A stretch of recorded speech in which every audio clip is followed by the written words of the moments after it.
involved in the Reason Foundation that are involved in the Cato Foundation? Not exactly. The Reason Foundation, a big part of what they do is publish a monthly magazine, and so they have journalists involved there, and we don't really have journalists at the Cato Institute. Also, the Reason Foundation has really specialized in the issue of privatization, especially of state and local services, so they have a lot of privatization experts, and we don't do so much on that issue. We do more national issues, so it's a matter of emphasis and so on, but not really different kinds of people. What's Liberty Magazine? Liberty Magazine is a bi-monthly. It's a younger magazine than Reason, been published for a few years. It's published out of Washington State. I think you might find it a little more movement-oriented, more for people who really are self-consciously libertarians and think of themselves that way, and they want to read hard-hitting libertarian analysis. Reason is more of a current affairs magazine like the New Republic, but with a libertarian perspective on issues. And what about Harry Browne, the candidate for the Libertarian Party? Did you support him? I'm an independent. I don't really do politics, and of course at the Cato Institute we're not supposed to get involved in politics.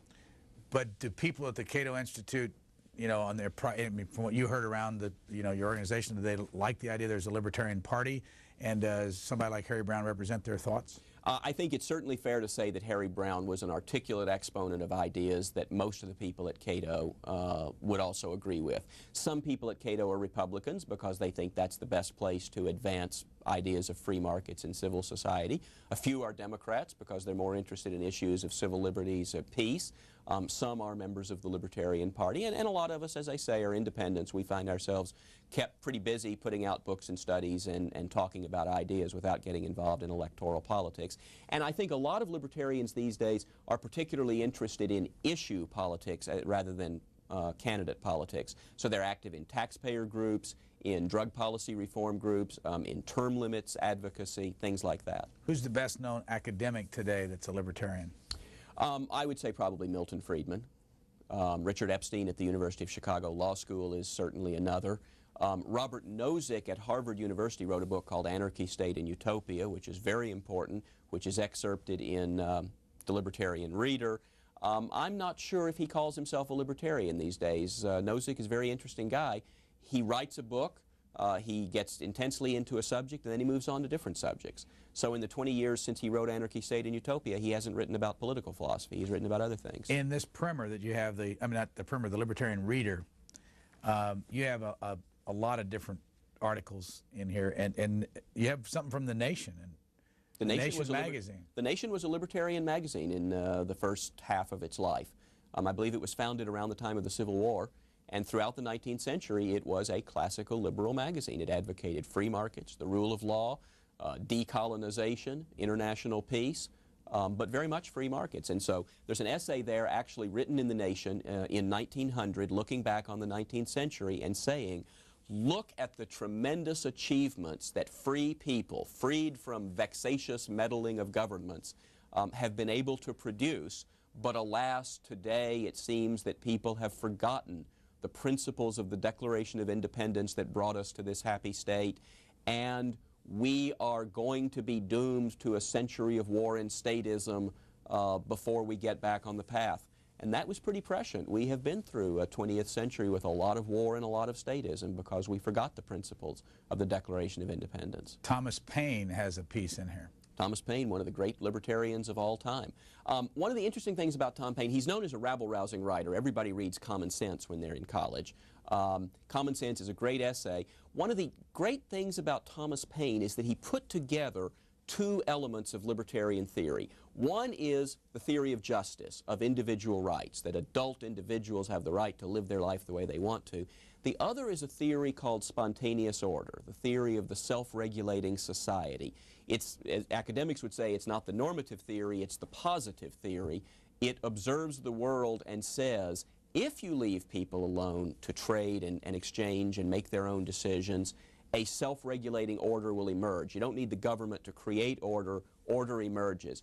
Thomas Paine put those two ideas together, and so in that sense he's a really key libertarian thinker. You also have the Declaration of Independence with Thomas Jefferson. One of the greatest pieces of libertarian writing ever. Why? I think it's the second paragraph of the Declaration. We hold these truths to be self-evident, that all men are created equal, that they are endowed by their Creator with certain unalienable rights, that among these are life, liberty, and the pursuit of happiness. That is a beautiful, succinct, eloquent statement of what libertarianism is. And it goes on to say that it is to secure these rights that governments are instituted among men. That's why we have government, not to give us midnight basketball, not to tuck us in at night. We have government to secure our rights. And that paragraph goes on to say, when any government ceases to do that, it is the right of the people to alter or abolish it. That was where you got from the libertarian theory to the right to rebel against an oppressive government. What's Federalist number 10, and why did you include that in the... Federalist number 10 talks about the dangers of faction and how the Constitution was designed to limit faction, we might say special interest today. The Constitution was designed to keep any of us from being able to use the government to get what we want at the expense of other people. That's in a section called Skepticism About Power, which is the first section of the Libertarian Reader. And in a sense, the first principle of libertarianism is, as Lord Acton said, power tends to corrupt. So libertarians are very skeptical about anybody having a lot of power. That's why we like federalism. That's why we like separation of powers within the federal government. That, in fact, is why libertarianism really arose in Europe. Why didn't it happen in Africa, Asia, Latin America, wherever? One reason is that Europe was a very divided civilization. It has, obviously, right now, many countries. Through the Middle Ages, it had more countries and city-states and polities than it does now. And I think it was the fact of one civilization divided into so many different governments that kept any government from getting so powerful that it could stamp out the ideas of liberty and the expressions of people living their own lives. On page 193, why government gets too big. Bureaucrats and politicians are just as self-interested as the rest of us, you say. Does that require explanation? Yes. I think a lot of us learn in our civics books in college that, you know, there are two kinds of institutions. There are the self-interested, profit-seeking institutions of business, and then there's the public interest, and that's government.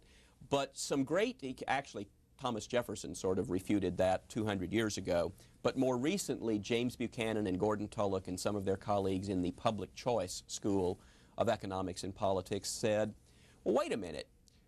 Two roommates graduate from college. One goes to work for General Motors, one goes to work for the government. Are we supposed to believe that starting the day after college, the one who goes to General Motors is self-interested and the other one is public interested? What if, just as a hypothesis, we said people who go into government are also self-interested, like any normal human being? What would happen if that was the truth? And what they found, of course, was when you spell out the implications of that, you see a government pretty much like the one we have. So the argument that I'm making there is people in government are self-interested just like people in business. The question becomes which kind of institution will serve the public interest better, and I contend, and libertarians contend, that in fact competitive market processes will cause all of us to serve the public interest better than coercive government structures. You give us some examples in there, and one of the people you talk about is Dwayne Andreas, Archer's Daniel Midland. What would a libertarian do with that whole, I don't know whether you call it a subject, but what would you do to make things different? The ethanol, Senator Bob Dole's involvement? The best thing to do would be to take away the government's power to hand out favors to companies like Archer Daniels Midland. ADM subsidizes all the politicians in Washington. It subsidizes all the public affairs shows except yours because, you know, on all the commercial networks you see ads from ADM. This is all part of a process because ADM earns its profits in Washington. Most companies earn their profits out in the marketplace. ADM earns most of its profits in Washington. The ethanol subsidy makes it profitable for them to produce ethanol. I believe they also profit from the sugar quotas, which prevent cheap sugar from overseas from coming into our country. They really do their farming in Washington. And so what libertarians would like to do is take away from the federal government the power to hand out those benefits. A great thing might be if we had a constitutional amendment that said Congress shall have no power to regulate the economy. If you did something like that, ADM would have to go out and look for profits in the marketplace like other companies. Why do you think they spend so much money on the news shows? Because I think it enhances their image in Washington, makes them seem like nice guys, and so when they go in and ask for a $100 million subsidy, not only have they given money to the politicians, but